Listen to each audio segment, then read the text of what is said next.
question tonight. What is the future of FEMA? The Trump administration and Congress have competing visions for how to fix the federal government's disaster response. On top of that, internal reviews found the agency is not ready for this hurricane season. Victor Hakobo took a closer look at those concerns for an agency with an already battered reputation. We were without power for almost 72 hours. During Hurricane Beryl, Allison Wallace's generator was on its last legs, so she got a new one. At that time, FEMA waived a medical requirement to receive the generator purchase reimbursement of $629. While applying for that reimbursement, I submitted everything required in July. We got our first denial mid-April of 2025. But got denials and delays for months. It wasn't until she got in contact with Congressman Troy Nels's office that she was finally approved last month. So many are just tired of government dropping the ball or not doing their part, or you just don't get anywhere. That is unfortunately very common.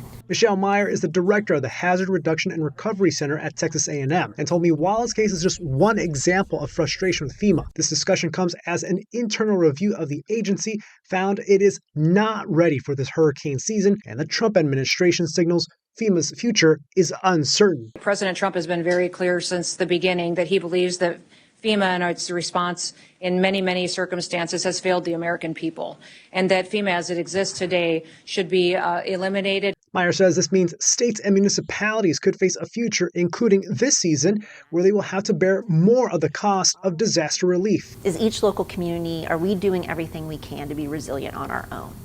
Right? Or are we too reliant on a federal government system? I think a lot of those discussions need to be happening now as we wait to see how FEMA restructures. Houston Democratic Congresswoman Lizzie Fletcher. Well, I'm definitely not in the camp of eliminating it all because we have seen the value and the importance of FEMA. Says cuts to FEMA by the Trump administration have already raised concerns of the agency's disaster response, and talk of eliminating it is worrying. Right now, Congress is countering the Trump administration's plans with a bipartisan bill to reform FEMA, not eliminate it. They bring that expertise and knowledge to disaster management that is incredibly important in those initial hours and in the time that follows.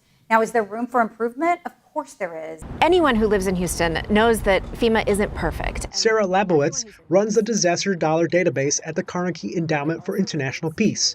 The database tracks disaster funding from FEMA, highlighting the financial impact of its support to cities and states. For Labowitz and other experts, while FEMA's future is uncertain, there's a clear path states and local governments should be pursuing. We have to be making smart investments on the front end to bring down the cost of disaster by making our public buildings, our homes, our roads more resilient for the climate we live in now. In Houston, Victor Hakobo, KHOU 11 News.